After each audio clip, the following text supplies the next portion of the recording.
అంటారు షాక్ కొడతాం అంటే 11 kV అంటే ఇంటికి వచ్చేది 240 వాటేజ్ అయితే నాకు షాక్ కుట్టింది 11,000 మెగావాట్. 240 ఎక్కడ, 11,000 ఎక్కడ, ఎంత ఆ పైనుంచి నేను కింద పడిపోయానండి. వ్యక్తిని బ్రతికించాలంటే నేను కళ్ళంట రక్తం కార్చాలని అన్నారు. ఎందుకంటే నాన్నకి 2 కిడ్నీలు పూర్తిగా పాడైపోయినాయి. నాన్నకి హై బీపీ కూడా ఉంది, టెన్షన్ పడుతున్నాడు, బాడీ అంతా పొగలు వచ్చేసింది, వేడంతా కాలిపోయాను. దేవుని నామానికి మహిమ కలుగును గాక. మరి మీ యొక్క ప్రార్థన దేవుని యొక్క కృపను బట్టి అనేక సాక్ష్యాలు మీ ముందుకు తీసుకురావడం జరుగుతుంది. దానిలో భాగంగా ఇప్పుడు ఒక అద్భుతమైన సాక్ష్యాన్ని మీరు వినబోతున్నారు. మరి ఈ సాక్ష్యం ద్వారా మీరు బలపడతారని ఆశిస్తూ, మీరు దీవించబడతారని ఆశిస్తూ మరి మీ ముందుకు తీసుకుని వస్తున్నాం. మరి తప్పకుండా దీన్ని పూర్తిగా చూడండి, అందరికీ షేర్ చేయండి, లైక్ చేయండి, కామెంట్ చేయండి. సబ్స్క్రైబ్ చేసుకుని వారు ఎవరైనా ఉంటే సబ్స్క్రైబ్ చేసుకోండి, మన ఛానల్ని ఫాలో కండి. మరి అంత మాత్రమే కాదు, మంచి సాక్ష్యం కలిగిన వారు ఎవరైనా ఉంటే తప్పకుండా మమ్మల్ని సంప్రదించండి. మేము దాన్ని మన ఛానల్లో ప్రసారం చేస్తాము. మా కోసం, ఈ పరిచర్య కోసం ప్రార్థించండి. దేవుని పనిలో మనమందరం కలిసి పనిచేద్దాం, దేవుని రాజ్యాన్ని కడదాం. దేవుని ప్రభు నామానికి స్తోత్రాలు. మరి ఈ అవకాశం ఇచ్చిన ఎలీషయ్య గారికి నా ప్రేమపూర్వకమైన వందనాలు. మొదట నా సాక్ష్యం ఏమిటి అనేది, నేను ఎలా మారాను. మేము ప్రభువులోనికి రాక మునుపు అయితే మా అమ్మగారు మొట్టమొదట ప్రభువుని సొంత రక్షకుడిగా అంగీకరించడం జరిగిందండి. అది ఎలాగో అంటే, నాన్నగారికి ఆరోగ్యం చాలా బాగోదు. ఆయన గారికి అయితే కిడ్నీలు 2 పోయినాయి అని చెప్పారు. మరి అమ్మ హాస్పిటల్లో అనేకమైన హాస్పిటల్కి తిప్పినప్పుడు 2006 అండి, 2006వ సంవత్సరంలో మరి ఆయనకి అనారోగ్యం బాగోకుండా ఉండటం, క్రమేపీ ఆయన ఆరోగ్య పరిస్థితి, ఆయనకున్న వ్యసనాలను బట్టి, మరి తనకు దొరికిన మనీని బట్టి ఇంటికి ఏ రూపాయి కూడా ఇవ్వకుండా, తన ఆనందాన్ని బట్టి, తన సంతోషాన్ని బట్టే తన జీవితంలో ఎంతో సంతోషంగా అనుభవిస్తున్నాను అనుకొని తనకు నచ్చినట్టుగా గడుపుకుంటా తను వెళ్ళడం జరిగింది. అయితే అమ్మ అయితే చాలా వేదన పడేది. మరి పిల్లల్ని నేను ఎలా పోషించాలి, నా భర్త నన్ను పట్టించుకోకుండా, మరి ఎంతసేపు నా అమ్మా నాన్న నన్ను వెంటెట్టుకొని, మా అమ్మా నాన్న వాళ్ళే నన్ను ఎంతవరకు పట్టించుకుంటారు, ఈ పిల్లల్ని నేను పోషించేది ఎలాగా, ఈ పిల్లల్ని నేను మరి మంచి స్థితిలో పెట్టేది ఎలాగా అని చెప్పి తను ఎంతో వేదన పడుతూ ఉండేదండి. అటువంటి పరిస్థితిలో యేసుక్రీస్తుని నమ్ముకుంటే నీ భర్త మారతాడు, యేసుక్రీస్తుని నమ్ముకుంటే నీ బిడ్డల యొక్క పరిస్థితి బాగుపడుతుంది, నీ కుటుంబ పరిస్థితి నీవు అనుకున్న దానికంటే మంచి స్థితిలో ఉంటుందని మరి కొంతమంది చెప్పిన దాన్ని బట్టి అమ్మగారు ప్రభువుని తన సొంత రక్షకుడిగా అంగీకరించడం జరిగింది. అంగీకరించిన తర్వాత నుంచి కూడా మరి తన జీవితంలో నా నాన్న ఎలా మారాలి అనేది తన ప్రార్థన చేస్తూ ఉండేది. అయితే నాన్నగారు మారడం అనేది అసంభవం అని మా కుటుంబమే కాదు, సొంత ఊరు వచ్చేసరికి అండి బాపులపాడు మండలం కోడూరుపాడు, మరి ఆ ప్రాంతంలో మా గ్రామస్తులు కూడా మా నాన్న మారతాడా అని అంటే అది మారడు. అప్పారావు అంటే అది మారడం అనేది అసంభవం. అప్పారావు అంటే పచ్చి తాగుబోతూ, మరి తన జీవితంలో తను మారడం అంటే అది దేవుడు దిగి రావాలి, తను మారడమా అని అనుకునేవాళ్ళు. అలాంటి పరిస్థితిలో మరి అమ్మగారు తన మనసులో ఏమైతే నిశ్చయించుకుందో మాకైతే తెలియదు, కానీ అమ్మ తన నిశ్చయతను బట్టి నాన్న మొదట తన అనారోగ్యం గురయ్యి, ఆ తర్వాత తనకున్న బలం, తనకున్న చుట్టూ ఉన్న అన్ని పరిస్థితులు కూడా మూసివేయడం, అకస్మాత్తుగా తన క్షీణించిపోయి తన ఆరోగ్యం అంతా కూడా పాడైపోయి, అమ్మను కూడా కొన్ని పరిస్థితులు అయితేనండి నాన్నగారు కొట్టేవాళ్ళు. ఆ తర్వాత మరి నాన్నకి అనారోగ్యం బాగా పాడైపోవటం, 2 కిడ్నీలు పూర్తిగా పాడైపోయినాయి అని చెప్పారు. 2 కిడ్నీలు పాడైపోయిన తర్వాత తను ఎంతగా క్షీణించిపోయారంటే డయాలసిస్ చేయాలంట కిడ్నీలు పోయిన తర్వాత. మా అక్క అప్పుడు పెనమనేని సిద్ధార్థ మెడికల్ కాలేజీలో బీఎస్సీ నర్సింగ్ చేసిందండి. అయితే ఆ సమయంలో ఇంచుమించు అనారోగ్యంతో నాన్నగారు ఒక 4 సంవత్సరాల వరకు బాధపడ్డారు. అప్పుడు 2010 అండి. ఇంచుమించు 2010 వచ్చేసరికి నాన్న ఇంకా మాకు దక్కడు, డయాలసిస్ చేయాలి. ఆ తర్వాత తనకి హై బీపీ, హైపర్ టెన్షన్, ఇంకంతేకాదు చాలా బలహీనమైన పరిస్థితి. తను ఎవరైనా పట్టుకుంటే లెగడం, లేదంటే ఎవరైనా పట్టిస్తే ఆహారం కూడా మానేసి గుక్కిడి గంజి నీళ్ళు తాగి అలా పడుకోవడం అలా జరిగేదండి. అయితే నాన్నగారు మరి ఆ దినాల్లో మరి అమ్మగారి ప్రార్థన, అలాగే మా ఆత్మీయ తండ్రి గారు ఎస్కే మస్తాన్ పాలు గారి ప్రార్థన బట్టి మరి ఎంత అద్భుతంగా అంటే, నాన్ననే మందిరానికి రా, నువ్వు దేవుడి శక్తి ఏంటో తెలుసుకుంటావు, నీ బలహీనత అంతా దేవుడు తీస్తాడు, నీ అనారోగ్య పరిస్థితి అంతా పోతుంది, మన కుటుంబ పరిస్థితి బాగుంటుంది, ఒక్కసారి రాయ్యా అని అమ్మ ఎన్నోసార్లు చెప్తే నాన్న అంగీకరించలేదు. తన బలం పోయినప్పుడు, తన బలహీనమైపోయిన పరిస్థితిలోకి వెళ్ళిపోయినప్పుడు ఇంక చనిపోతాడు అనుకున్న పరిస్థితిలో మా కోడూరుపాడు గ్రామంలోనే మాది భవిష్య ఎడుగుల ఆయిల్ రోడ్లో హౌస్ అండి. అయితే ఆ ప్రాంతంలోనే మస్తాన్ పాలయ్య గారి ద్వారా అభిషేకించిన మరి సేవకులు మోషే గారు ఉన్నారు. వారు ఆ ప్రాంతంలో ఉండడం మాకెంతో ఆశీర్వాదకరం. మరి అప్పుడప్పుడు నేను కూడా ఆయన చూస్తూ ఉండేవాడిని. దేవుణ్ణి నమ్ముకున్న వాళ్ళు ఇలా ఉంటారనమాట అన్నట్లుగా చూస్తూ ఉండేవాడిని. అయితే నాన్న ఇక దక్కడు, ఇక నాన్న ఉండడు అనుకున్న పరిస్థితిలో హాస్పిటల్కి తీసుకువెళ్ళిన తర్వాత కూడా అక్క పిన్నంనేనిలో చదువుతుందని చెప్పాను కదండి. అక్క కూడా అరే నేను డాక్టర్లతో మాట్లాడాను రా, మరి నాన్న బతకడం అనేది అసంభవం. ఎందుకంటే నాన్నకి 2 కిడ్నీలు పూర్తిగా పాడైపోయినాయి, నాన్నకి హై బీపీ కూడా ఉంది, టెన్షన్ పడుతున్నాడు. నాన్న ఇంకా కొంచెం టెన్షన్ పడితే బ్రీతింగ్ పెరిగిపోయి హార్ట్ కూడా స్ట్రోక్ వచ్చే పరిస్థితి ఉందని అక్క చెప్పింది. ఇన్ని ఉన్న వ్యక్తి అసలు బతుకుతాడా అని మేము ఎంతో ఆశలైతే వదిలేసుకున్నాం. అమ్మ, నేను, అక్క అందరం కూడా, మా కుటుంబ సభ్యులు అందరూ కూడా ఆశలు వదిలేసుకున్నాం. ఆ పరిస్థితిలో మరి అమ్మ మాట వినటానికి నాన్న సిద్ధమయ్యాడు. ఎందుకు విన్నాడో తెలియదు. నిజమే కదా, దేవుని వాక్యంలో ఉంది, తండ్రి ఆకర్షించిందే ఎవరు ఆయన యొద్దకు రారని. అప్పుడు వస్తేనే ఆయన బలంగా నిలబడి అటువంటి పనికిరాని వ్యక్తిని కూడా ఒక పనికొచ్చే వ్యక్తిగా ఆయన బతికించాలని ఆయన చిత్తమై ఉందేమో. అందుకనే ఆ తర్వాత వెంటనే మరి అమ్మ చెప్పిన మాటలు బట్టి వెళ్దామయ్యా అని అన్నప్పుడు వెంటనే అమ్మ చెప్పిన మాటలు బట్టి వెళ్ళటం, మరి మస్తాన్ పాలయ్య గారి దగ్గరికి వెళ్దామయ్యా ఈ ఒక్కసారికి రండి అని అన్నప్పుడు మోషే గారు చెప్పిన మాటలు బట్టి అమ్మ, నేను, అక్క అందరం మరి ఒకసారే కదా అన్ని దేవుళ్ళని నమ్ముకున్నాం. మరి మనం నమ్ముకున్న దేవుళ్ళు దేవతలు ఎవరు కూడా మనకి సహాయం చేయలేదు, ఎవరు కూడా నిలబడలేదు, ఎవరు కూడా మనకి చెయ్యి ఇచ్చి సహకరించలేదు. మరి కాళ్ళుండి కూడా మన కోసం ప్రయాసపడి మనల్ని ఎవరు తీసుకువెళ్ళలేదు. ఎన్నో హాస్పిటల్లో తిరిగాము, ఎంతో వైద్యులను ఆశ్రయించి ఆ ప్రాంతాలన్నీ కూడా అమ్మ తిప్పింది. ఆ 4 సంవత్సరాలు ఏం జరిగిందన్న విషయం నేను చెప్పట్లేదు, కానీ నాన్నతో ఎంతో వేదన అనుభవించింది ఒక రకంగా చెప్పాలంటే. మరి అటువంటి పరిస్థితిలో ఉన్న మా నాన్నగారిని మరి అయ్యగారి దగ్గరికి తీసుకువెళ్ళినప్పుడు వెంటనే అమ్మ, ఈ వ్యక్తిని బ్రతికించాలంటే నేను కళ్ళంట రక్తం కార్చాలని అన్నారు. ఏంటి ఇలా మాట్లాడారనుకున్నాం.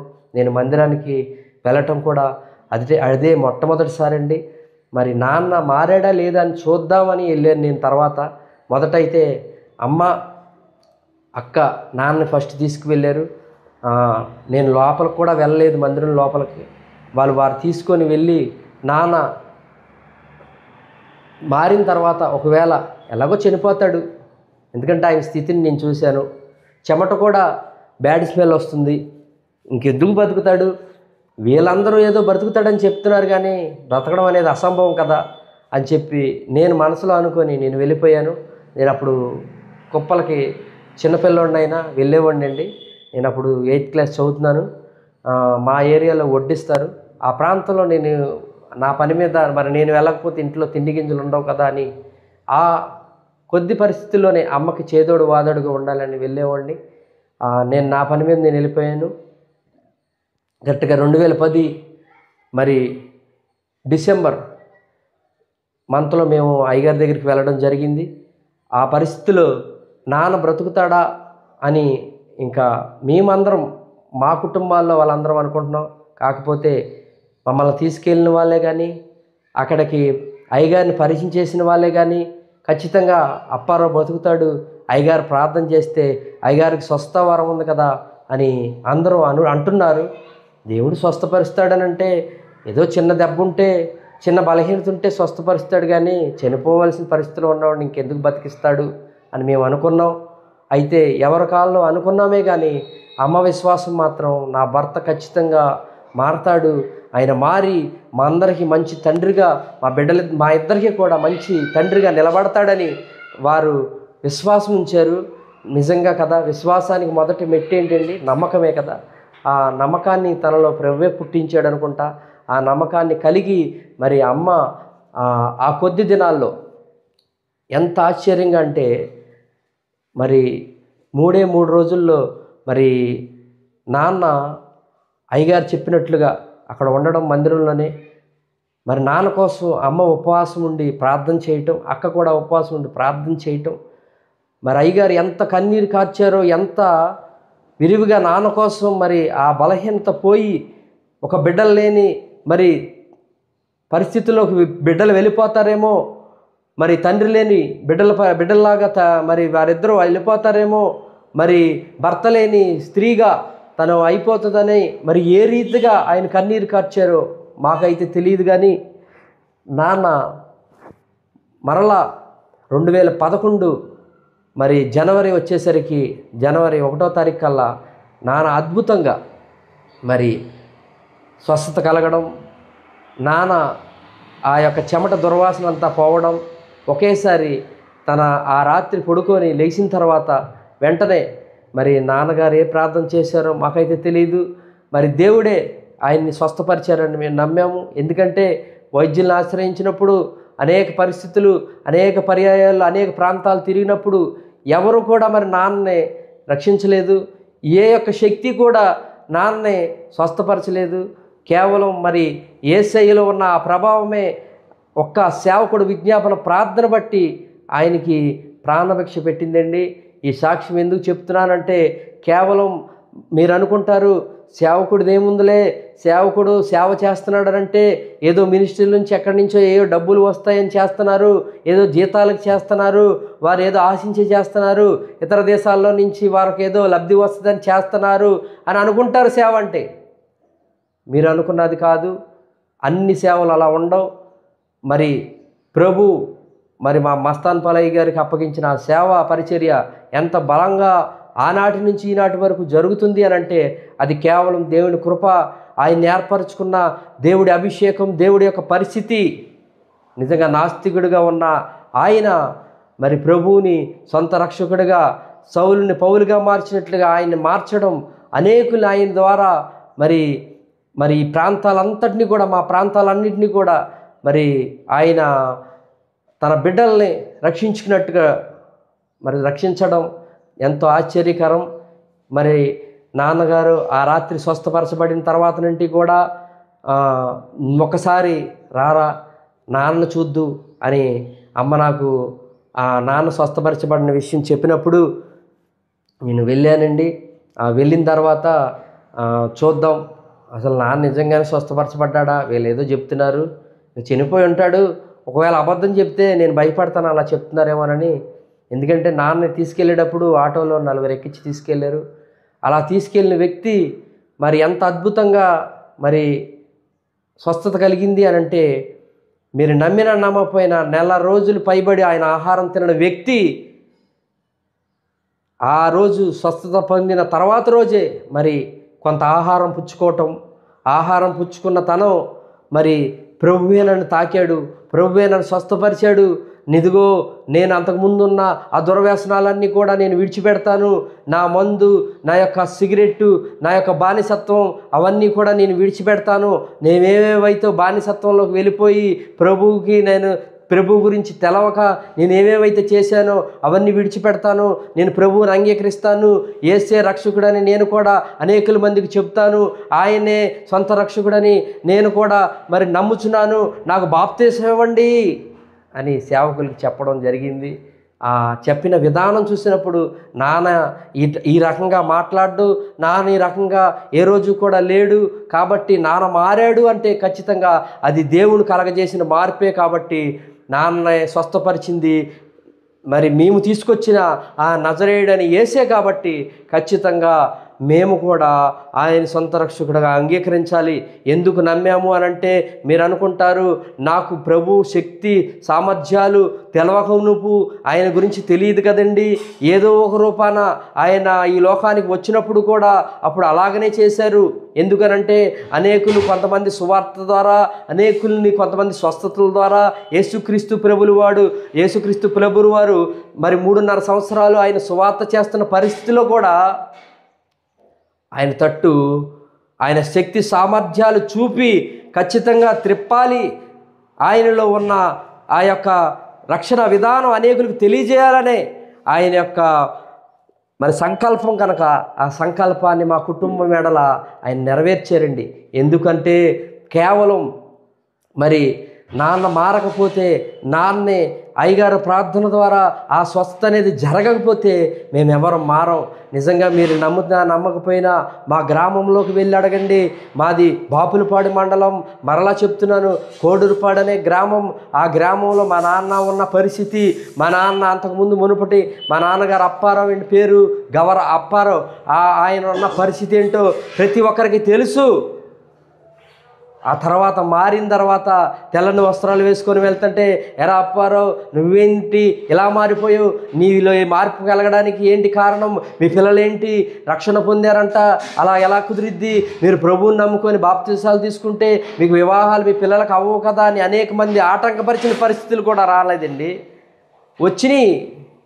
కాబట్టి అలాంటి పరిస్థితుల్లో కూడా ఖచ్చితంగా దేవుడు సహాయకంగా ఉండి మమ్మల్ని అందరినీ కేవలం ఆత్మీయ తండ్రి గారు ప్రార్థన బట్టి మా కుటుంబాన్ని అలా కాపాడుకుంటూ తీసుకువచ్చారండి. ఆ తర్వాత నేను అప్పటి వరకు కూలీనాలి చేసుకునేవాడిని కదండి. మరి 4 సంవత్సరాల తర్వాత గతించిపోయి నాన్నగారు ఎంతో ఆరోగ్యంగా ఉన్నారు. ప్రభు ఇచ్చిన ఆరోగ్యాన్ని బట్టి మాకు గృహం లేదు. ఆ తర్వాత గృహాన్ని కూడా ప్రభువే, మరి నాన్నగారిలో బాధ్యత వస్తుంది కదండి, ఆ బాధ్యత వచ్చిన దాన్ని బట్టి ఆయన బాధ్యతాపూర్వకంగా మరి ఆయన గృహం విషయమై బిడ్డలకి ఏదైనా సమకూర్చాలనే కానీ నా భార్యకి నేను ఇప్పటి వరకు చేదోడు వాదోడుగా లేను, మరి ఆమెకు కూడా నేను చేదోడు వాదోడుగా ఉండాలని ఆమె ఎలా అయితే ఎంత ప్రయాసపడి, ఎంత ఆశపడి, ఎంత వేదన పడి నాన్న మారాలని కన్నీరు గార్చిందో, ఆమె కన్నీటిని నిజంగానే బుడ్డిలో దాస్తాడంటే అది వాస్తవం అండి. ఆ దాచాడు కాబట్టి ఆమె మొర విని ప్రభు ఆమె యొక్క ప్రార్థన, మరి సేవకుల యొక్క విజ్ఞాపన ప్రార్థన బట్టి మా కుటుంబాన్ని అంతటిని కూడా చాలా బలంగా మార్చాడు. నాన్నగారు ఎంతగా మారిపోయారంటే నిజంగా చెప్పాలంటే నాన్న ఆయన యొక్క చెడు స్నేహాన్ని విడిచిపెట్టాడు, ఆయన అంతకుముందున్న వ్యసనాలన్నీ విడిచిపెట్టేశాడు. ఆయన నన్ను బ్రతికించింది యేసే, నా బంధువులు, నా మిత్రులు లేక నేను మరి నా కంపెనీ నమ్ముకున్న ఆ మందులు ఇవేమీ కాదు, నన్ను బ్రతికించింది యేసు ప్రభు వారే అని ఆయన విశ్వాసం ఉంచి ఆయన రక్షణ అంతకాలం, ఆయన మరణాంతకాలం నమ్మకంగా ఉన్నారండి. ఎంత అద్భుతం అంటే నాన్నగారు స్వస్థపరచబడిన తర్వాత నుంచి కూడా ఆయన మాకు నిజంగా ఆయన అంతకుముందు మరణించుంటే మేము ఆయన అలాగ మర్చిపోయే వాళ్ళమేమో. ప్రభు రక్షించిన తర్వాత కొంతకాలం దగ్గరగా ఒక 4 సంవత్సరాలు పైబడి నాన్నగారు అలా బ్రతికి ఉండడం ఎంత అద్భుతం అంటే, ఎప్పుడో వైద్యులు చేతులెత్తేసినప్పటికీ కూడా దేవుడు పనికిరాని మా తండ్రిని ఒక పనికొచ్చే ఒక కుటుంబానికి ఒక వ్యక్తిగా నిలబెట్టాడండి. పనికిరాని ఒక తండ్రిని పనికొచ్చే ఒక భర్తగా తనకి అండగా నిలబెట్టాడండి. తను ఒక గృహాన్ని ఏర్పరచుకునే వరకు మా కుటుంబాలన్నిటికీ కూడా అన్నీ మరి ఏదైతే తన భర్తగా తను చేయాల్సిన ధర్మములన్నీ కూడా మాకు చేసి ఆ రీతిగా నిలబడాలని దేవుని ఉద్దేశం ఎంతవరకు ఉందో అంతవరకు తను చేసి ఖచ్చితంగా తను నిలబెట్టుకున్నారు. ఆ నిలబెట్టుకున్న పరిస్థితిని బట్టి ఆ తర్వాత మా మునపడి స్థితి చాలా భయంకరమైంది. ఆయన అలా విగ్రహాలు మరి పూజలు పురస్కారాలు అవన్నీ కూడా మా అమ్మ వాళ్ళందరూ కూడా అవన్నీ చేస్తున్నప్పటి నుంచి వచ్చిన శాపం మూలంగా మా పరిస్థితులు అలాగా అవినీయండి. ఎందుకు ఈ విషయాన్ని జ్ఞాపకం చేస్తున్నాను తెలుసా? ఎవరో చెప్పమంటే నేను ఈ విషయాలన్నీ చెప్పట్లా. మరి నిజంగా మరి ఎలీషా దైవజనులు మా ప్రాంతానికి ఇక్కడ రావడం, ఈ బీపీఆర్ మినిస్ట్రీ ద్వారా ఇక్కడ సువార్త చెప్పడానికి ఆయన నిలబడడం, ఆ పరిస్థితిని బట్టి నేను ఇక్కడ నా సాక్ష్యం విని ఆయన చెప్పమంటాం ఎంతో ఆనందంతో ఈ సాక్ష్యం చెప్పడానికి మరి నేను కూడా నిలబడ్డాను. ఈరోజు ఇంచుమించు మీరు అనుకుంటారు 3:30 సమయం అయింది. మధ్యాహ్నం కనీసం కొంచెం సేపు కూడా రెస్ట్ తీసుకోకుండా అన్నగారు ఈ సాక్ష్యం రికార్డ్ చేస్తున్నారు. చాలా శ్రద్ధ కలిగి ఈ సాక్ష్యాన్ని వినాలని మీ అందరికీ తెలియజేస్తున్నాను. ఎందుకంటే ఆ తర్వాత మేము ఎంతో నాన్న మరణించినప్పటికీ కూడా అయ్యగారు చెప్పిన ఆ మాటను బట్టి చాలా సంతోషంగా ఆనందంగా మేము అలాగా మా సాక్షి జీవితాన్ని కొనసాగిస్తూ ఉంటున్నప్పుడు మరి నేను పేపర్ వేస్తూ ఉండేవాడినండి, న్యూస్ పేపర్ బాయ్గా. ఆ బాయ్గా ఉంటున్న పరిస్థితులు ఇలాగే ఉంటాయా? ఎక్కడికి వెళ్ళినప్పటికీ కూడా మరి ఆదివారం ఖచ్చితంగా రావాలి, మరి సెలవు దినాలు ఉండవు అని చెప్పి అన్ని కంపెనీల్లో నన్ను ఆదివారమే పగలు రమ్మనేవాళ్ళు. మరి నేను ప్రభువుని ఎంతగా నేను ప్రేమించి ఆయన్ని ఎడిట్ అయ్యానంటే, ఒక రకంగా చెప్పాలంటే ఆయనే నా ప్రేమికుడు, ఆయనే నా స్నేహితుడు, ఆయనే నాకు అన్నీ అన్నట్లుగా నేను మారిపోవడం జరిగిందండి. ఎందుకు అనంటే నా స్నేహాన్ని, అంతకు ముట్టుకున్న స్నేహాన్ని విడిచిపెట్టా, నా సహవాసాన్ని విడిచిపెట్టా, నా అలవాటుని విడిచిపెట్టా. ఈ లోకంలో ఉన్నవన్నిటికన్నా ప్రభువే మాకు మూలమని మేము అనుకున్న పరిస్థితుల్లో మరి చిన్న బలహీనత ఏమిటి అనంటే, ఖచ్చితంగా ఆదివారం రావాలి అని అన్ని కంపెనీల్లో నాకు మరి వాళ్ళందరూ కూడా చెప్పేవాళ్ళు. అయినప్పటికీ నేను వినేవాడిని కాదండి. నేను షిఫ్ట్ నా తర్వాత డ్యూటీ వాళ్ళకి కొంచెం చెప్పి అడ్జస్ట్ చేసుకొని నేను డ్యూటీ మారడం అనేది జరిగేది. అయితే ఎన్ని రోజులు అలాగా మారడానికి కుదరదు కదా. ఏ కంపెనీకి వెళ్ళినప్పటికీ కూడా ఖచ్చితంగా ఆదివారం అనేది రావాలి, మీరు ఎందుకని పగలపూట రావట్లేదు అని అలాగా నన్ను ఇబ్బంది పెట్టేవాళ్ళు. ఏదేమైనప్పటికీ కూడా మొదట నా నీతిని, నా రాజ్యాన్ని వెతుకు, అప్పుడు అనుగ్రహించబడతాయని దేవుని వాక్యంలో ఉంది కదా. అయ్యగారు మందిరానికి ఖచ్చితంగా రావాలన్నారు, వీళ్ళేమో ఆదివారం మరి కంపెనీకి ఖచ్చితంగా రావాలంటున్నారు. ఇది ఎలాగ జరిగిద్ది అని నేను వేదన పడుతూ బాధతో ఉండేవాడిని. అయితే ఆ పరిస్థితుల్లో సేవకులకు చెప్పినప్పుడు, అయ్యా వాళ్ళు అలాగే చెప్తారు, నువ్వు మందిరానికి రా అని అంటే ఖచ్చితంగా సేవకుల మాటకి ఎదురు తిరిగి చెప్పేవాళ్ళం కాదండి. ఎందుకంటే సేవకుడు చెప్పేది సేవకుడి మాట కాదు, సేవకుడు చెప్పేది సేవకుడు హృదయ ఆలోచన కాదు, సేవకుడు తలంచి మాట్లాడేది, సేవకుడు గద్దించేది ఆయన సొంత విషయాలు కాదు. అది కేవలం దేవుడు చెప్పమన్నప్పుడు చెబితేనే వాళ్ళు దేవుడి గ్రంథంలో ఉన్న విషయాలే మనందరికీ చెబుతారు అనే మేము ఖచ్చితంగా బాగా గట్టిగా నమ్మామండి. ఆ నమ్మకమే ఏమైందంటే నా జీవితాన్ని గొప్ప అద్భుతంగా మార్చింది. నాన్న మారడమే కాదండి, నేను పేపర్ వేసుకునే ఒక పేపర్ బాయ్గా ఉండేవాడిని. ఆ పేపర్ బాయ్గా ఉన్న నన్ను ఒక ఏజెంట్గా చేశాడు. ఏజెంట్ అంటే నేను అనుకున్నాను దేవుడు పేపర్ ఏజెంట్గా ఏదో ఒక పేపర్ ఇప్పిస్తాడేమో అనుకున్నాను. అలా కాదు, అన్ని రకాల పేపర్లకి నేను ఒక ఏజెంట్గా దేవుడు తర్వాత పార్ట్ టైం జాబ్ చేసుకోవడానికి అవకాశం ఇచ్చారండి. అయితే ఎంత అద్భుతం అంటే సేవకుల మాటను బట్టి అలా ఉండడాన్ని బట్టి ఆశ్చర్యకరంగా అద్భుతంగా దేవుడు మరి నేను ఆ రోజు కంపెనీలు అన్నీ కూడా మారుకుంటా ఆదివారం సెలవు అంటున్నారు, నేనేమో కంపెనీని విడిచిపెడుతున్నాను. ఆదివారం ఖచ్చితంగా రావాలంటున్నారు, సెలవు ఉండదంటున్నారు, నేను కంపెనీకి ఖచ్చితంగా మానేయాలనుకోవటం. అలా కంపెనీ అన్నీ విడిచిపెట్టిన తర్వాత నేను అప్పుడు ప్రభువుని అడగడం మొదలుపెట్టానండి. దేవుణ్ణి అడిగిన తర్వాత అప్పుడు దేవుడు ప్రార్థన చేసుకుంటూ ఆ రోజంతా కూడా, ప్రభువా నా కోసం నువ్వు ఏంటి దాచి ఉంచిన మేలు, నేను అడిగితే అసలు నీ చిత్తం ఏంటో నువ్వు చెబుతావు కదా, నీ చిత్తాన్ని బట్టి నేను మరి నా జీవితాన్ని ముందుకు నేను కొనసాగించాలి, కానీ మరి నేను ఎక్కడ పడితే అక్కడికి వెళ్ళటం అనేది అది సాధ్యమైంది కాదు కదా అని నేను ప్రార్థన చేసుకుంటున్నప్పుడు దేవుడు దర్శనంలో నాన్నగారి దగ్గరికి వెళ్ళమన్నారు. ఆత్మీయ తండ్రి దగ్గరికి వెళ్ళు, మా తర్వాత నీకు ఉద్యోగం ఉంది అని అంటే, నేను ఉద్యోగం అంటే ఆ పేపర్ వేసిన బాయ్ని ఏజెంట్గా చేసిన ఆ ఉద్యోగమే అనుకున్నా. కానీ అలా ఉన్న నా ఆత్మీయ మరి జీవితంలో గొప్ప అద్భుతం అదేమిటంటే, మరి మొదట మరి దేవుడు చెప్పింది ఏంటి, మరి సేవకుల దగ్గరికి వెళ్ళమని కదా. సేవకుల దగ్గరికి వెళ్ళా. సేవకుల దగ్గరికి వెళ్తే ఇంచుమించు సంవత్సరం పైబడే అక్కడ మందిరం పని చేయాలని అన్నారు. అలాగే అదంతా చెబితే సమయం చాలదు, కానీ మందిరం పని చెబుతూ ఉంటున్నప్పుడు ఒక విషయాన్ని మాత్రమైతే ఆత్మీయ తండ్రి గారు జ్ఞాపకం చేసేవారు. అదేమిటంటే, మరి మొదట మీరు దేవుని పని చేసేటప్పుడు శ్రద్ధగా చేయండి. యెహోవా కార్యాన్ని అశ్రద్ధ చేయవాడు శాపగ్రస్తుడు. మీరు శ్రద్ధ కలిగి చేసి దీవెనలు తెచ్చుకోండి, అశ్రద్ధ కలిగి చేసి శాపాన్ని తెచ్చుకోవద్దు అని ఆ ఒక్క మాట మాత్రం మా వెనక మాత్రమే ఉండి చెప్పేవాళ్ళు. ఆ విషయాన్ని తర్వాత నేను జ్ఞాపకం చేసుకుంటాం. అమ్మో, సేవకులు చెప్పారంటే మేము శ్రద్ధ కలిగి చేయకపోతే శాపం వస్తుంది, ఈ శాపాన్ని బట్టి నా కుటుంబం మీద మా తండ్రి తరతరాల మీద ఉన్న ఆ విగ్రహారాధన శాపం పోదు కదా, నేను పోగొట్టుకోవాలి. ఎందుకనంటే విధేయత చూపించకపోతే, మరి సేవకుల మాట వినకపోతే ఆ శాపం పోదు అనే ఉద్దేశంతో నేను అలా నిలబడడం జరిగింది.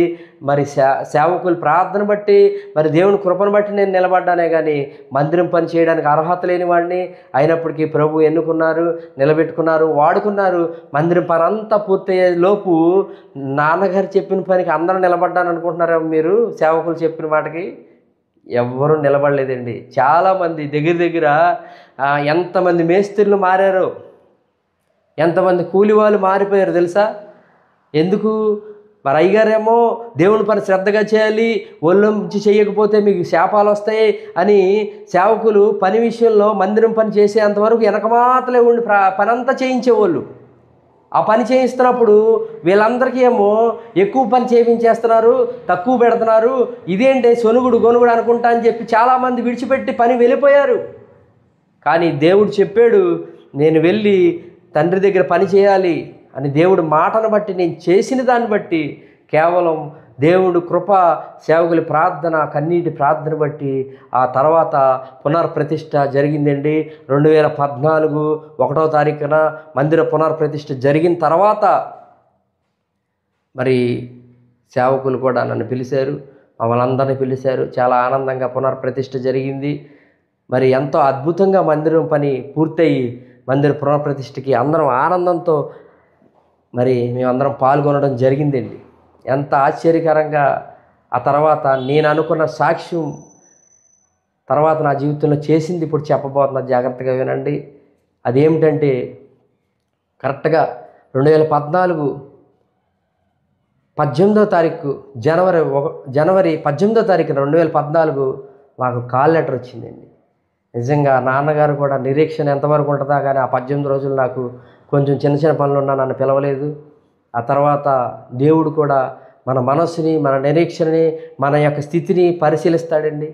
ఆ తర్వాత మరి దేవుడు కృపను బట్టి మా ఇంటికి వచ్చి ఆ కాల్ లెటర్ వచ్చింది అని అన్న తర్వాత ఎగిరి గంతులు వేసి నాన్నగారి దగ్గరికి వెళ్ళాం. నేను పెట్టి మర్చిపోయానండి. చూడండి దేవుడి కార్యాలు ఎలాగ ఉంటాయంటే, కంటికి కనపడవు, హృదయానికి గోచరం కావు, అవి చెవుకి వినపడవు. నీ చెవు అనుకుంటుంది నా చెవుకైనా ఇట్లాంటి చేసింది, నీ హృదయం అనుకుంటుంది నా హృదయానికైనా ఇలాంటి చేసింది. పక్కన వాళ్ళు చెప్తున్నప్పుడు నువ్వు నమ్మలేవు, పక్కన వాళ్ళు నీ యొక్క కంటికి మరి వినసంపుగా ఆ విషయాన్ని చూపిస్తున్నప్పుడు కూడా నీ కన్ను గోచరం కాదు. అంత గొప్ప రీతిగా మరి ఆ జీవితంలో ఆ యొక్క పరిస్థితి అంతటిని కూడా మార్చేశాడండి.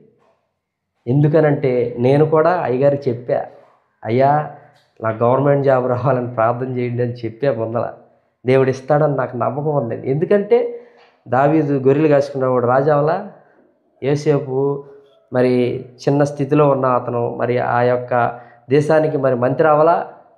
ఐగుప్తు దేశానికి గొర్రెలు కాసుకున్న ప్రతి ఒక్కరిని కూడా రాజులను చేయలా?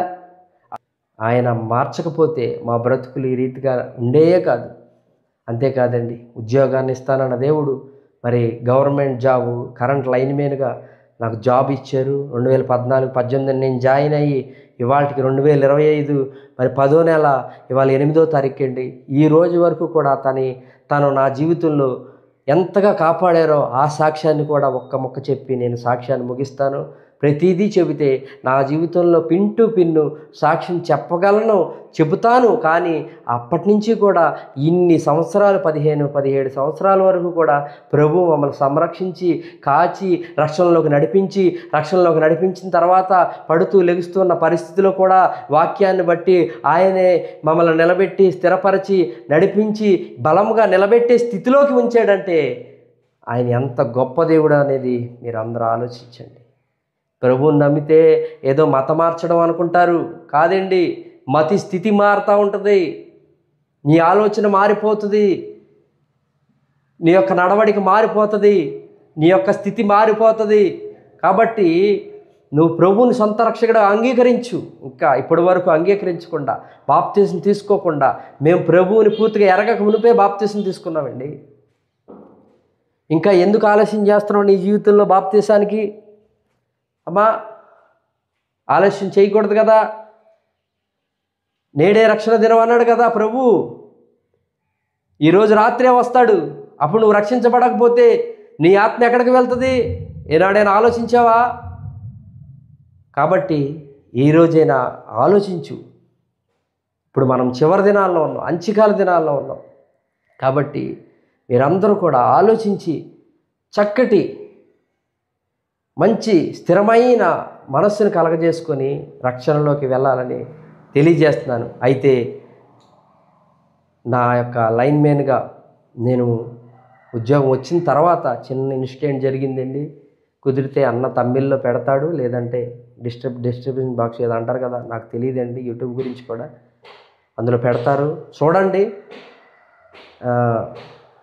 నేను ఇంచుమించు ఒక వ్యక్తి నన్ను కంప్లైంట్కి పిలిస్తే నేను వెళ్ళానండి. దగ్గర 2024లో జరిగింది ఇది. 1 సంవత్సరం అవుతుంది దగ్గర.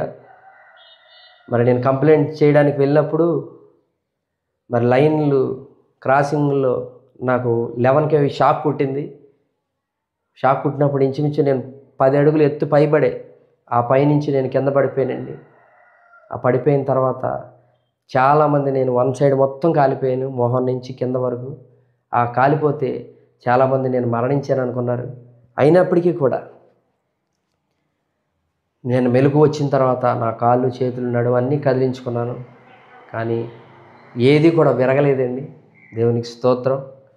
ఎంత అద్భుతంగా దేవుడు నన్ను ఎత్తి పట్టుకున్నాడంటే 91 కీర్తనలో చెప్పినట్లుగా నా శరీరం అయితే ఒక పక్కంతా కాలింది, కానీ ఎముక విరగకుండా ప్రభు అంత ఎత్తులో నుంచి కూడా నన్ను ఎత్తి పట్టుకున్నాడండి. ప్రభు పట్టుకోకపోతే ఖచ్చితంగా నేను అక్కడి నుంచి పడినప్పుడు ఇంత వెయిట్ మీద దగ్గర నేను 105 ఉంటానండి వెయిట్. ఇంత వెయిట్ మనిషి అంత ఎత్తు నుంచి పడితే నేల మీద బ్రతుకుతారా మీరు చెప్పండి? నేను ఇప్పుడు ప్రజెంట్ మండవెల్లి మండలం పెరుగూడెం గ్రామంలో లైన్మెన్గా చేస్తున్నా. అవసరమైతే మీరు గూగుల్లో కొడితే మీకు మండవెల్లి ఎవరో వస్తుంది, మీరు ఫోన్ చేసి అడిగినా చెప్తారు. ఎందుకు ఈ విషయాన్ని జ్ఞాపకం చేస్తానంటే, ప్రభు ఉద్యోగం ఉంది అని చెప్పారు. చెప్పిన తర్వాత ఆయన ఇచ్చిన ఉద్యోగంలో నన్ను సంరక్షించి మరణ పడకల దాకా వెళ్ళిన నా పరిస్థితిని ఎంత అద్భుతంగా కాపాడారంటే ఆశ్చర్యకరంగా. నన్ను అక్కడ చూసిన వాళ్ళు కూడా ఇంకా చనిపోయారనుకున్నారు. బాడీ అంతా పొగలు వచ్చేసింది, వన్ సైడ్ అంతా కాలిపోయాను. మీరు చూస్తున్న ఈ ఫేసు మళ్ళీ ఇలా రావడానికి దేవుని కృపేనండి. ఎందుకంటే ఏ వైద్యుడైనా మన శరీరానికి ఆ కొంతసేపు ఆ బలహీనత తగ్గడానికే మనకి మందునిస్తాడు. పూర్తిగా నయమవడానికి ఏ వైద్యుడు మందు కనిపెట్టల. ప్రభువే పరమ వైద్యుడు. కాబట్టి ఆయన రెక్కల చాటున ఆయన దూతల్ని కావలుగా ఉంచి నన్ను అంత ఎత్తులో నుంచి కూడా కింద పడిపోయినప్పుడు కాపాడి సంరక్షించి మరి 2 ఎత్త పైపులు మధ్యన పడ్డానంట నేను ట్రాన్స్ఫార్మర్ నుంచి. నేను తర్వాత వెళ్ళి అక్కడ ఉన్న వాళ్ళని కూడా అడిగాను, నన్ను తీసుకెళ్ళింది ఎవరు, నన్ను కాపాడింది ఎవరు, నన్ను ఎవరైతే ఎలా తీసుకెళ్ళారని నేను అడిగానండి.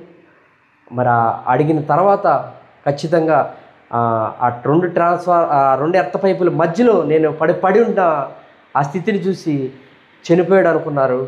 2 నిమిషాల్లో అక్కడ ఒక వ్యక్తి చూడటం. చూడండి, దేవుడు బ్రతికించాలనుకుంటే, దేవుడు తన పనికొచ్చే పాత్రగా వాడాలనుకుంటే ఒక వ్యక్తి మరణం ఆయన వశంలో ఉంటుందని దేవుని వాక్యంలో ఉంది. కాబట్టి ఆయన తన చిత్తాన్ని నెరవేర్చుకోవాలని ఉంది కనుక నన్ను అప్పుడే మరణానికి ఆయన అప్పచెప్పల. కాబట్టి ఆయన సజీవ సాక్షిగా నన్ను నిలబెట్టాడండి. ఆయన నిలబెట్టబట్టే నా స్థితి ఈ రీతిగా మీ ముందు ఒక సాక్షిగా నిలబెట్టుకున్నాడు. కాబట్టి మీరు జాగ్రత్తగా, నా జీవితంలో చేసిన దేవుడు ఈ గొప్ప కార్యాలు మీ జీవితంలో చేయడని ఎందుకు అనుకుంటున్నారు? దేవుడు నమ్ముకోవటం అంటే ఏదో అద్భుత కార్యాలు చేస్తాడని నమ్మమాకండి. అద్భుత కార్యాలు చేశాడు కాబట్టి మీరు నమ్మావు. నువ్వు అట్లా నమ్మమాక. దేవుడు ఖచ్చితంగా కార్యం చేస్తాడు. నా బ్రతుకు జీవితంలో నిన్ను సృష్టించిన దేవుడు ఖచ్చితంగా నిన్ను కలగజేసిన దేవుడు నీ జీవితంలో అద్భుత కార్యం చేయక మానడు అని విశ్వాసం ఉంచి నమ్ము. అప్పుడు ఖచ్చితంగా నీ జీవితంలో ప్రభువు కార్యం చేస్తాడు. నిజంగా చనిపోయారు అనుకున్నారు, హాస్పిటల్కి తీసుకెళ్ళారు, 3 రోజులు ఐసీయూలోంచి కోమాలోంచి బయటికి రాలా, మెలకు వచ్చిన తర్వాత కూడా ఎంత అద్భుతం అంటే 2 నెలల వరకు లెగలేనన్నారు. 2 వారాల్లో నేను మందిరాన్ని విడిచిపెట్టకూడదని అప్పుడు కూడా బలహీనత అయినప్పటికీ కూడా గాయాలతోనే మందిరానికి రావడం జరిగింది. మరి అన్నవాళ్ళు, బీపీఆర్ మినిస్ట్రీ అన్నవాళ్ళు కూడా సాక్ష్యం. ఎందుకంటే నేను ఎందుకు ఈ విషయాలని చెప్తున్నానంటే, ప్రభువుని ఎంతగా ప్రేమించాలంటే నువ్వు మరణం నీ యొద్దకు వచ్చి నీకు షేక్ హ్యాండ్ ఇచ్చినప్పటికీ కూడా మరణం వేరు చేసి ఆ కొద్దిపాటు వేరుబాటులో దేవుడికి వేరవుతానేమో అని ఉద్దేశమైనా ఉండాలే తప్ప తర్వాత అయినా ప్రభు దగ్గరికే వెళ్తా అనే నిశ్చయిత నీకు ఉంటే ఖచ్చితంగా ప్రభువుని బలముగా పట్టుకుంటావండి. ఆ తర్వాత నాకు యాక్సిడెంట్ అయినప్పటి నుంచి కూడా ప్రభు నన్ను దర్శించడం, అనేకమైన దర్శనాల ద్వారా, కళల ద్వారా మాట్లాడడం, అనేకమైన విషయాల్ని ప్రభు ఆయన బట్టబయలు చేసి గొప్ప విషయాలు, మర్మమైన బైబిల్లో ఉన్న విషయాలన్నీ కూడా మరి నాకు తెలియనివి, అప్పటి వరకు అర్థం కాని విషయాలన్నీ కూడా బైబిల్ చదువుతున్నప్పుడు కూడా అర్థమయ్యేటట్లు చేసి ప్రభు కొన్ని పాటలు నాతో రాయించడం జరిగినాయండి. నేను రాశానని నేను అంటలా, నేను ఒక పాత్రగా వాడబడాలి. నా మరణం ఏంటి ప్రభువా, ఏదో ట్రాన్స్ఫార్మర్ మీద పడి ఒక రకంగా నేనేదో రాలిపోయిన పిట్టలాగా రాలిపోవడం వీల్లేదు కదా. నా మరణం అనేకులకి మాదిరిగా ఉండాలి కదా. ఇదేంటి ప్రభువా, నేను ఇప్పుడు మరణిస్తానా అని నా మరణ పడకలో ఉన్నప్పుడు నేను అనుకున్నాను. మనం అనుకుంటాం, కానీ దేవుని చిత్తం ఏంటో తెలుసా? గొప్ప అద్భుతంగా నీ జీవితాన్ని రూపొందించాలనుకుంటాడు. మనకు అప్పచెప్పిన పనిలో నమ్మకంగా, ఓర్పికగా నిలబడి ఉంటే చాలు. మనకిచ్చిన పనిలో, మనకిచ్చిన జీవితంలో నమ్మకంగా, బలంగా నిలబడితే చాలు. దేవుడు వాక్యాన్ని బట్టి నువ్వు నిలబడగలవు. నువ్వు మందిరానికే సరిగా రాకపోతే ఎలా నిలబడతావు? దేవుని వాక్యాన్ని లోతే తెలుసుకోలేకపోతే నువ్వు ఎలా నిలబడతావు? ఈ అంచికాల దినాల్లో బలముగా వాక్యం తెలుసుకొని వాక్య అనుభవంలో నువ్వు ఎదిగి ఇంకా అద్భుతమైన ఆశ్చర్య కార్యాలు ఇంకొకరిని నీ ద్వారా మార్చి ప్రభువులో బలంగా నిలబెట్టాలంటే ఎలా జరుగుద్ది నీ జీవితంలో? దేవుడు ఆకలిగొని ఉన్నాడు అని ఎలీషా అన్న గారు చెప్పినప్పుడు ఎంత నచ్చిందంటే ఆ మెసేజ్.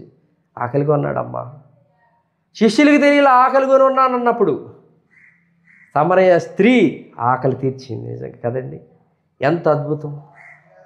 ఆశ్చర్యంగా దేవుడు మన ఎడల తన చిత్తం, తన ప్రణాళిక నెరవేరుస్తాడు. ఎప్పుడు అంటే, అయ్యా నీ చిత్తం నా జీవితంలో ఎప్పుడు నువ్వు చేయగలవు, నీ చిత్తం జరగాల్సిన టైంలో జరిగించి ప్రభు అని మనం అడిగినప్పుడు చేస్తాడు.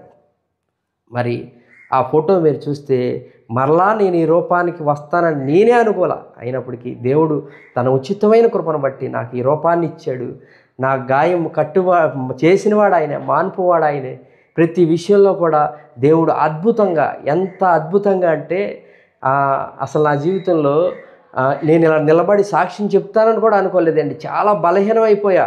మీరు అనుకుంటారు షాక్ కొడతాం అంటే 11 kV అంటే ఇంటికి వచ్చేది 240 వాటేజ్ అయితే నాకు షాక్ కుట్టింది 11,000 మెగావాట్. 240 ఎక్కడ, 11,000 ఎక్కడ? ఎంత పవర్ అయినప్పటికీ, అది ఎంతటి శక్తివంతమైందన్నప్పటికీ ఈ లోకంలో అది మనిషి సృష్టించింది. మరి సృష్టికర్త మరి సర్వాన్ని సృష్టించినవాడు కదా, ఆయన నా పక్షాన ఉండి నన్ను బ్రతికించాడు, సజీవ సాక్షిగా మీ ముందు ఈరోజు నిలబెట్టాడు. కాబట్టి మీరందరూ విశ్వాసంలో బలంగా నిలబడండి. అంచుకాల దినాల్లో ఎంతటి బలహీనత అయినప్పటికీ, ఎంతటి పరిస్థితి అయినప్పటికీ కూడా నువ్వు అటు ఇటు జంకే రీతిగా ఉండొద్దు. లోకం వైపు ఆకర్షితంగా ఉంటుంది. లోకం మోసపురిచి అంచుకాల దినాల్లో మోసం చేసి నిన్ను మాయలో పడివేసి, మోసంలో పడేసి నిన్ను మార్చి లోకం వైపు తీసుకెళ్లాలనుకుంటుంది. కానీ నువ్వు మొదటి స్థితిలో నుంచి తప్పిపోతే ఆ మొదటి స్థితి కన్నా నీ కడపటి స్థితి భయంకరంగా మారుద్దని వాక్యం చెప్తుంది కదా. నువ్వు మారిపోతే ఎలా? కాబట్టి స్థిరముగా ఉండండి యవనస్తులారా. యవనస్తుల్ని టార్గెట్ చేస్తాడు సాతానుగాడు. కాబట్టి నా జీవితంలో నేను ఇలా నిలబడ్డానంటే ఆ దేవుని వాక్యమే.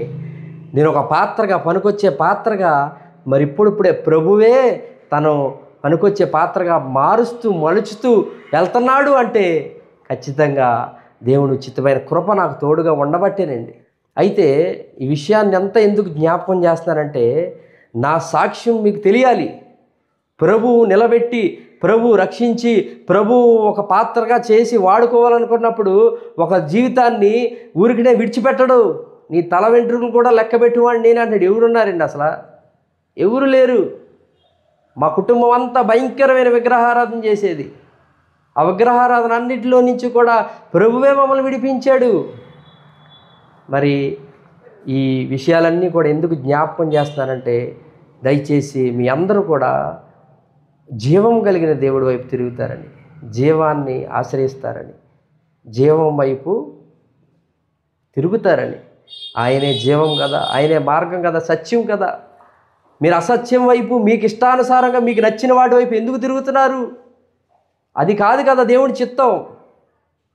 కాబట్టి నా జీవితంలో ఎంత ఆశ్చర్యకరంగా దేవుడు నన్ను మార్చాడంటే, నాకు నిజంగా తెలుగు కూడా అప్పుడప్పుడు తప్పులు రాస్తానండి. అలాంటిది పాటలు రాసే కృపనే దేవుడు ఇచ్చాడు. ఈ మధ్యనే బందీనవుతానికి ఖైదీనవుతానని ఎఫెసీయులు 3:1 పౌలు సంఘానికి చెప్తారు కదా, నేను క్రీస్తు ఖైదీనని. అలాగా ఆ రీతిగా కొన్ని పదాలను ఉపయోగించి దేవునికే నేను బందీని, దేవునికే ఖైదీని అని ఒక పాట కూడా ఈ మధ్య రిలీజ్ చేసాం. నాని గాస్పల్ సింగర్ అనే యూట్యూబ్ ఛానల్ అది వస్తుంది, త్వరలో పెడతాం. ఈ సాక్ష్యం అప్లోడ్ ఈ మధ్య చేసేస్తాడు అనుకుంటా. చేసిన తర్వాత మీరు చూడండి. త్వరలో నేను కూడా నా యూట్యూబ్ ఛానల్లో పెడతాను. అనేకమైన పాటలు ప్రభు ఇచ్చాడు. ఆయన ఒక పాత్రగా, బలమైన పాత్రగా ఎంచుకాల దినాల్లో ఆయన వైపు ప్రభు తట్టు నశించిపోతున్న ఆత్మలను వెతికి రక్షించి ఆయన ఆకలి తీర్చే ఒక పాత్రగా నన్ను ఎన్నుకొని బలంగా నిలబెట్టాలని ఆయన చిత్తాన్ని ఇప్పుడు జరిగించాలనుకుంటున్నాడు కనుక మీరందరూ కూడా నా కోసం ప్రార్థన చేసి, నేను ఇంకా రాయబోతున్న ప్రతి పాటల్లో కూడా వాక్యానుసారంగా చక్క బలముగా మరి ఉండాలని మీ అందరూ నా కోసం ప్రార్థన చేయండి. ఈ అవకాశాన్ని ఇచ్చిన మరి ఎలీషాయి గారికి నా ప్రేమపూర్వక వందనాలు తెలియజేసుకుంటున్నాను. ఈ చిన్న సాక్ష్యం దేవుడు దీవించునుగాక. ఆమేన్.